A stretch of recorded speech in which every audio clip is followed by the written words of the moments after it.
Hello all, welcome to my channel Learn with Raka. இன்னைக்கு நீங்கள் பார்க்க போகிறது temperature and it's measurement part 2 video தான். வாங்க வீடியோ கொடுக்கலாம். ஸோ இப்போ ஸ்கேல்ஸ் பற்றி பார்க்கலாம். டெம்பரேச்சர் ஸ்கேல்ஸ் என்னென்ன அப்படின்னு பார்த்தீங்க அப்படின்னா செல்சியஸ் ஸ்கேல், ஃபாரன்ஹீட் ஸ்கேல், அப்புறமா கெல்வின் ஸ்கேல். ஸோ 3 டைப் இருக்குது மொத்தம்.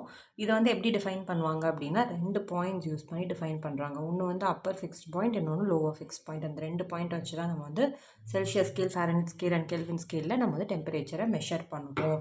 ஸோ எல்லாத்துலேயுமே லோவர் பாயிண்ட் இருக்குது, அதே மாதிரி அப்பர் ஃபிக்ஸ்டு பாயிண்ட் எல்லாத்துலேயுமே 3லேயுமே இருக்குது. ஓகேவா? ஸோ செல்சியஸ் ஸ்கேல் பார்த்திங்க அப்படின்னா அதோட லோவர் பாயிண்ட் பார்த்திங்கன்னா 0 டிகிரி செல்சியஸ், அப்பர் பார்த்திங்கன்னா 100 டிகிரி செல்சியஸ். அதாவது 0 டிகிரி செல்சியஸுங்கிறது மெல்டிங் ஐஸ், 100 டிகிரி செல்சியஸுங்கிறது பாயிலிங், அதான் அப்பர் பாயிண்ட். ஓகேவா? ஸோ இதை எப்படி யூனிட் டிகிரியில் எழுதும் அப்படின்னா டிகிரி சின்னு எழுதுவோம். இது கேபிட்டல் சி. ஓகேங்களா?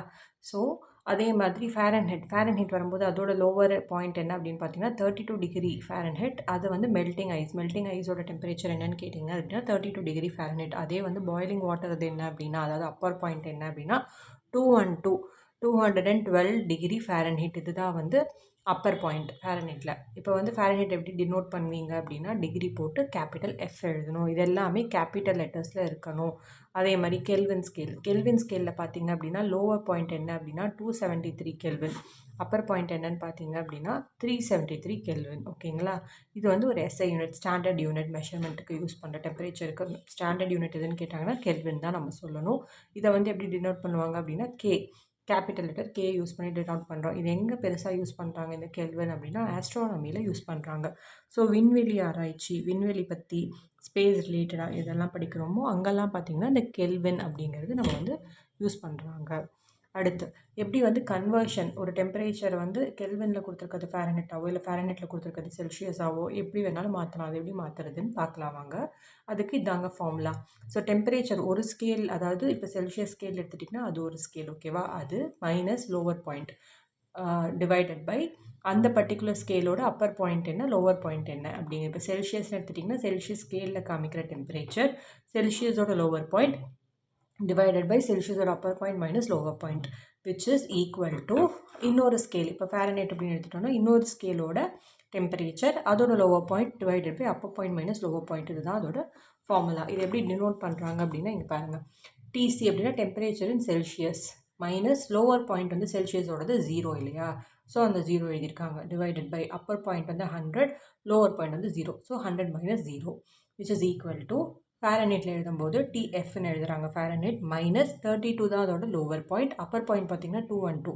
So 32 divided by 212 upper point minus lower point. அதே கெல்வினுக்கு எடுத்திங்க அப்படின்னா 273, 373. ஸோ டிகேன்னு எழுதுகிறோம். Lower point 273 divided by 373 minus 273. இதை ஜஸ்ட் அப்படியே இந்த வேல்யூஸ் எல்லாத்தையுமே நீங்கள் இந்த ஃபார்முலாவில் சப்ஸ்டியூட் பண்ணிங்கன்னா எல்லாமே ஈக்குவலாக இருக்கும். ஓகேங்களா? ஸோ இப்படி தான் கேல்குலேஷன்ஸ் பண்ணணும். நான் வேணால் உங்களுக்கு கன்வர்ஷன் அடுத்து காமிக்கிறேன் பாருங்கள். ஒரு சம் போட்டு காமிக்கிறேன். Temperature of one scale minus lower point divided by upper point minus lower point, which is equal to temperature on other scale minus lower point divided by upper point minus lower point. இதுதான் formula. So Celsius to Fahrenheit calculate பண்ணால் formula பார்த்தீங்கன்னா இதுதான். TF is equal to 32 plus 9/5 TC. இதுதான் formula. நீங்கள் formula மனப்பாடம் பண்ணாலும் okay, இல்லை அந்த ஃபார்முலா எப்படி வந்ததுன்னு நான் இங்கே காமிச்சிருக்கேன் பாருங்கள்.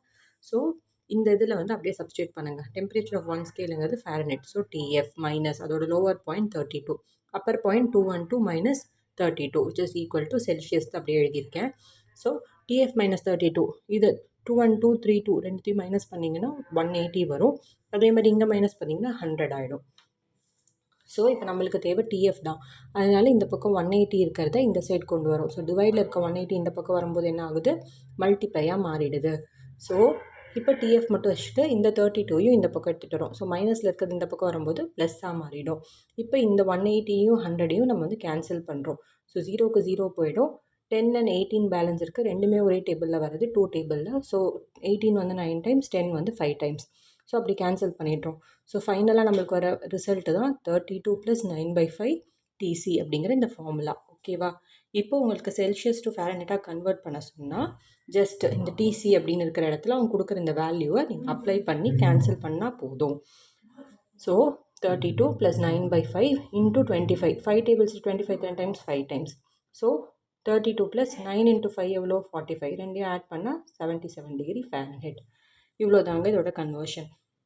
இதே மாதிரி கெல்வின் கன்வர்ஷன் இருக்குது. ஸோ செல்சியஸை கெல்வினாக எப்படி கன்வெர்ட் பண்ணுறது அப்படிங்கிறது இருக்குது. அதுக்கான ஃபார்முலா பார்த்தீங்க அப்படின்னா ரொம்ப சிம்பிள். ஸோ அதையும் நான் சொல்லித்தரேன் வாங்க. ஸோ இங்கே பார்த்தீங்கன்னா கெல்வினோட ஃபார்முலா TC + 273.5 இதில் சப்ஸ்டியூட் பண்ணிங்கன்னா இந்த மாதிரி வந்துடும். நான் ஏற்கனவே பண்ணி காமிச்சேன் இல்லையா, அதே மாதிரி பண்ணிங்கன்னா வந்துடும். 273.15. இப்போ நம்மளுக்கு வந்து நம்ம செல்சியஸ் வந்து 25 டிகிரி கொடுத்துருக்காங்க. ஜஸ்ட் நீங்கள் அதுக்கு பதிலாக 25 மட்டும் சப்ஸ்டியூட் பண்ணிங்கன்னா போதும். ஸோ 25 + 273.15 = 298.15. ரெண்டையும் ஆட் பண்ணிங்கன்னா 298.15 கெல்வின் வந்துடும். ஸோ இவ்வளோ தாங்க kelvin to Celsius conversion. So just இந்த ஃபார்முலா மட்டும் நீங்கள் மனப்பாடம் பண்ணி வச்சுக்கோங்க. வேறு எதுவுமே தெரிஞ்சுக்க வேண்டியதில்லை. இதில் கன்வர்ஷன்ஸ் கேட்டாங்கன்னா எழுத தெரியணும். ஓகேவா? அவ்வளோ நம்ம பார்க்குறது லெபார்ட்டரி தெர்மோமீட்டர். லெபார்ட்டரி தெர்மோமீட்டர் அப்படிங்கிறது சயின்ஸ் லேபில் யூஸ் பண்ணுற தெர்மோமீட்டர். இது வந்து நார்மலாக ஹியூமனோட பாடி டெம்பரேச்சரை கால்குலேட் பண்ணுறதுக்கு பார்க்குறதுக்கோ இதை வந்து யூஸ் பண்ண மாட்டாங்க. ஸோ இது எங்கே யூஸ் பண்ணுவாங்க அப்படின்னு பார்த்தீங்கன்னா சயின்ஸ் லேபில் தான் வந்து யூஸ் பண்ணுவாங்க. ஸோ ஒரு பர்டிகுலர் சப்ஸ்டன்ஸோட பாயிலிங் பாயிண்ட்டையோ இல்லை அதோட மெல்ட்டிங் பாயிண்ட்டையோ கண்டுபிடிக்கிறதுக்காக இந்த தெர்மோமீட்டர் வந்து நம்ம யூஸ் பண்ணுறோம். இது நார்மலாகவே வந்து லென்த் வந்து கொஞ்சம் பிக்கராக இருக்கும். பெரிய லென்த் வந்து ரொம்ப இது வந்து கொஞ்சம் லாங்காக இருக்கும். ஓகேவா? ஸோ இதில் வந்து என்ன லோ பாயிண்ட் என்ன ஹை பாயிண்ட் என்ன அப்படின்னு பார்த்தீங்கன்னா -10 டிகிரி செல்சியஸ்லேருந்து 110 டிகிரி செல்சியஸ் வரைக்கும் இது வந்து மெஷர் பண்ணுறதுக்கு ஹெல்ப் பண்ணுது. ஓகேவா? ஸோ கிளினிக்கல் தெர்மோமீட்டர் எப்படி இருக்குமோ, அதாவது மெர்க்குரி தெர்மோமீட்டர் இருக்குது இல்லையா, அந்த தெர்மோமீட்டர் எப்படி இருக்குமோ அதே மாதிரி தான் இது பார்க்குறதுக்கு இருக்கும்னு சொல்கிறாங்க. ஸோ ஒரு லாங் கிளாஸ் டியூப் இருக்கும். அதுக்குள்ளே ஒரு தின் போர் இருக்கும். அந்த போர் வந்து கிளாஸ் பல்ப் கீழே வந்து பல்ப் இருக்கும் இல்லையா, அந்த பல்பில் வந்து கனெக்ட் ஆகிருக்கும். அதில் தான் என்ன இருக்கும் அப்படின்னு பார்த்தீங்கன்னா அந்த பல்பில் தான் மெர்க்குரி இருக்கும். ஸோ வந்து பார்த்திங்க அப்படின்னா இது வந்து பல்ப்பு. இந்த பல்பில் இருந்து உங்களுக்கு என்ன ஆகும், மெர்க்குரி வந்து இப்படி சென்டராக போகும். ஸோ இந்த சென்டராக இருக்கிறத பார்க்குறதுக்கு எப்படி இருக்கும் அப்படின்னா சில்வர் த்ரெட்டு வந்து உங்களுக்கு வந்து நடுவில் ஓடுற மாதிரி இருக்கும் அப்படின்னு சொல்கிறாங்க. ஓகேவா? ஸோ இந்த அப்பர் எண்ட் என்ன பண்ணும் அப்படின்னா அதை தான் நம்ம வந்து காலம் அப்படின்னு சொல்கிறோம். ஸோ டெம்பரேச்சரை வந்து கால்குலேட் பண்ணுறது, அதாவது இங்கெல்லாம் ரீடிங்ஸ் இருக்கும். ஸோ இந்த ரீடிங்ஸை தாண்டி தான் உங்களுக்கு வந்து அப்படியே வந்து அந்த மெர்க்குரி லெவல் மேலே போகும். ஸோ இங்கேருந்து மேலே போகுது இல்லையா அந்த அப்பர் காலம், இதை நம்ம என்னன்னு சொல்கிறோம், இந்த பர்டிகுலர் பார்ட்டை வந்து நம்ம என்னென்னு சொல்கிறோம் அப்படின்னா இதுதான் காலம்னு சொல்கிறோம். இது வந்து டெம்பரேச்சரை கால்குலேட் பண்ணுறதுக்கு யூஸ் ஆகுது அப்படின்னு சொல்கிறாங்க. இது எப்பயுமே எப்படி இருக்கும் அப்படின்னா வெர்டிக்கலாக ஸ்ட்ரெயிட்டாக இப்படி தான் இந்த பொசிஷனில் தான் நீங்கள் வந்து வைக்கணும். இப்போ வந்து இங்கே வந்து ஒரு பாத்திரம் இருக்குது. ஸோ இதில் வந்து தண்ணி வந்து பாயில் ஆகுது, இல்லை ஐஸ் போட்டிருக்கீங்க அப்படின்னா இதை வந்து வெர்டிக்கலாக இப்படி தான் வந்து இதுக்குள்ளே விடணும். ஓகேவா? ஸோ தட் அப்போ தான் வந்து நீங்கள் டெம்பரேச்சரை பார்க்க முடியும். இதை வெர்டிக்கலாக உள்ளே விட்டிங்கன்னா ரைஸ் ஆகும். ஸோ அதை வச்சு நம்ம வந்து டெம்பரேச்சரை பார்க்கலாம். ஸோ பல்ப் எப்பயுமே எப்படி இருக்கணும், டிப்பாகி இருக்கணும். இந்த பர்டிகுலர் தண்ணிக்குள்ளே இந்த பல்ப்புக்குள்ளே இந்த பல்ப் வந்து டிப்பாகி இருக்கணும் அப்படின்னு சொல்கிறாங்க. இதில் என்ன அப்படின்னா நீங்கள் அப்படியே வச்சுட்டே தான் ஒரு 1 மினிட்க்கு அப்புறம் நீங்கள் வந்து அந்த டெம்பரேச்சர் எவ்வளோ தூரம் இருக்குன்றதை பார்க்க முடியும். வெளியில் எடுத்துட்டிங்க அப்படின்னா இந்த மெர்க்குரி வந்து வேகமாக கீழே இறங்கிடும். ஏன் அப்படின்னா இதில் வந்து கிங்க்கு கிடையாது. நான் சொன்னால ஒரு குட்டி பெண்ட் இந்த இடத்துல இருக்கும் பல்பில், அதுதான் வந்து ஹோல்ட் பண்ணி வைக்கும் அந்த மெர்க்குரியன்னு நான் சொன்னேன் இல்லையா. ஸோ கிளினிக்கல் தெர்மோமீட்டரில் அந்த கிங்க் இருக்குது, இதில் அந்த கிங்க் இல்லை. அதனால என்ன ஆகும், நீங்கள் வெளில எடுத்தோடனே டெம்பரேச்சர் ட்ராப் ஆக ஆரம்பிக்கும். ஸோ இதில் என்ன டிகிரி யூஸ் பண்ணுறாங்க, செல்சியஸ் தான் யூஸ் பண்ணுறாங்க மெஷர் பண்ணுறதுக்கு. ஸோ மெர்க்குரி இருக்கிற மாதிரி இதில் வந்து என்ன இருக்குன்னா ஆல்கஹால் இருக்கும். அது வந்து ரெட் கலரில் கொடுத்துருக்காங்க. ஸோ ஈஸியாக வந்து மூவ் ஆகாத கண்டுபிடிக்கிறதுக்காக மெர்க்குரியும் சில இதில் வந்து யூஸ் பண்ணியிருக்காங்க. ஸோ இவ்வளோ தான் லெபார்ட்டரி தெர்மோமீட்டர் பற்றி. ஸோ இதை ஹேண்டில் பண்ணுறதுக்கு சில ப்ரிகாஷன்ஸ் இருக்குது. அந்த ப்ரிகாஷன்ஸ் என்னென்னா இங்கே இருக்குது பாருங்கள். ஸோ எப்பயுமே இதை வந்து எப்படி ஹோல்ட் பண்ணணும், வெர்டிக்கலாக தான் ஹோல்ட் பண்ணணும். பல்பை வந்து எப்பயுமே வந்து சரவுண்ட் பண்ணி இந்த என்ன மெட்டீரியல் யூஸ் பண்ணுறோமோ அந்த மெட்டீரியல் வந்து இந்த பல்பை சரவுண்ட் பண்ணி இருக்க மாதிரி நீங்கள் டிப் பண்ணி வைக்கணும் அப்படின்னு சொல்கிறாங்க. இந்த பல்பை வந்து எப்பயுமே வந்து என்ன ஆகும் அப்படின்னா வைக்கும்போது இந்த வெசலோட பாட்டமோ இல்லை சைட்லேயோ கார்னர்ஸ்லேயோ எங்கேயுமே இது வந்து படாத மாதிரி நம்ம வந்து பார்த்துக்கணும். ஸோ தட் இதுக்கு மேலே கொஞ்சம் மேலே இருக்க மாதிரி நம்ம வந்து அந்த சப்ஸ்டன்ஸில் மட்டும் படுற மாதிரி நம்ம பார்த்துக்கணும். அந்த பாத்திரத்தில் படாத மாதிரி வச்சுக்கணும் அப்படின்னு சொல்கிறாங்க. ஸோ இந்த பல்ப் வந்து உள்ளே இருக்கும்போதே டெம்பரேச்சரை நீங்கள் வந்து மெஷர் பண்ணணும் அப்படின்னு சொல்கிறாங்க. எப்பயுமே தெர்மோமீட்டர் எப்படி இருக்கணும் அப்படின்னா உங்கள் கண்ணுக்கு ஸ்ட்ரெயிட்டாக, ஸோ உங்கள் ஐஸ் எங்கே இருக்கும் அப்படின்னா இங்கே தான் இருக்கும். ஸோ ஐ சைட்டுக்கு ஸ்ட்ரெயிட்டாக வந்து தெர்மோமீட்டரை ப்ளேஸ் பண்ணி பார்க்கணும் அப்படின்னு சொல்கிறாங்க. இந்த பல்பை எக்காரணத்தை கொண்டும் தொடக்கூடாது.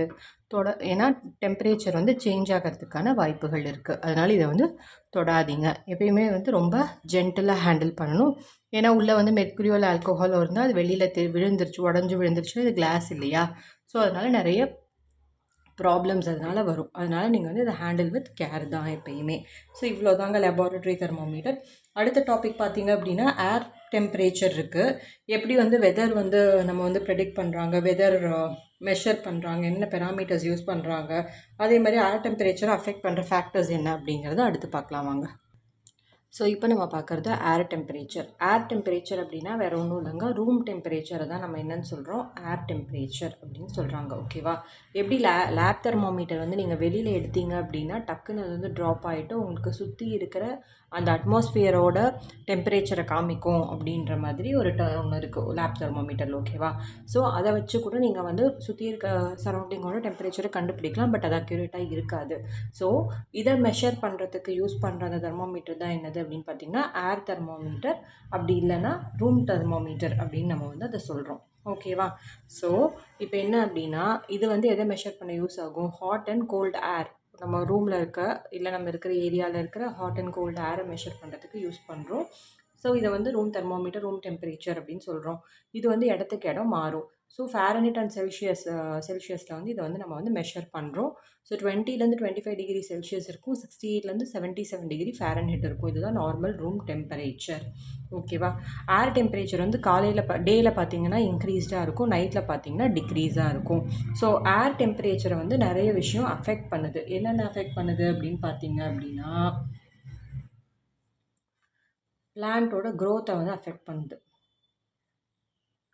சாயில், வாட்டர் இந்த மாதிரி அதோடதையும் அஃபெக்ட் பண்ணுது. எவாப்ரேஷன் ஸ்பீடு, இப்போ காற்று நிறைய அடிக்கிறதுனால இதெல்லாம் வந்து அஃபெக்ட் ஆகுதுன்னு சொல்கிறாங்க. ஓகேவா?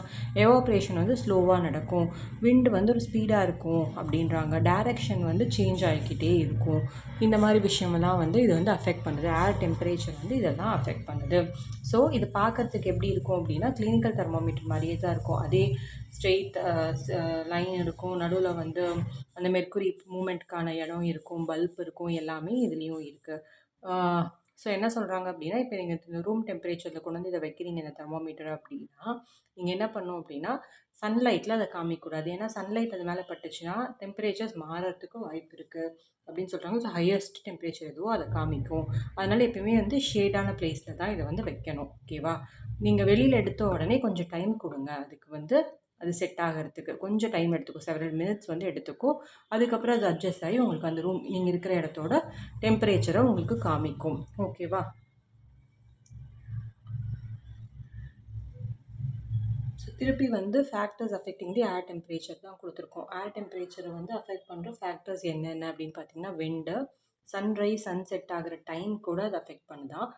அதே மாதிரி அப்பர் அட்மாஸ்பியர், அதாவது மேலே நம்ம அட்மாஸ்பியருக்கு மேலே இருக்க ஏரியா, அங்கே போனால் அங்கே வந்து வேறு மாதிரி இருக்கும். காற்றோட ஈரப்பதம், எவ்வளோ ஈரப்பதம் இருக்கோ அது வந்து அஃபெக்ட் பண்ணுது. அதே மாதிரி நீங்கள் இருக்கிற இடத்தோட ஷேப்பு, நீங்கள் வந்து டெசர்ட்டில் இருக்கீங்களா, மவுண்டனில் இருக்கீங்களா, இல்லை காலி இடத்துல இருக்கீங்களா, இல்லை ஒரு பில்டிங்குள்ளே இருக்கீங்களான்றதை பொறுத்து ஏர் டெம்பரேச்சர் வந்து அஃபெக்ட் ஆகும்னு சொல்கிறாங்க.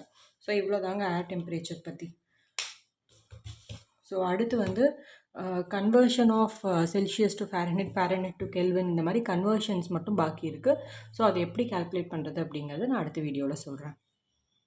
தேங்க்யூ ஃபார் வாட்சிங் மை வீடியோ. லைக் பண்ணுங்கள், ஷேர் பண்ணுங்கள், சப்ஸ்கிரைப் பண்ணுங்கள். ஏதாவது டவுட் இருந்தால் கமெண்ட் செக்ஷனில் கேளுங்க. தேங்க்யூ ஃபார் வாட்சிங்.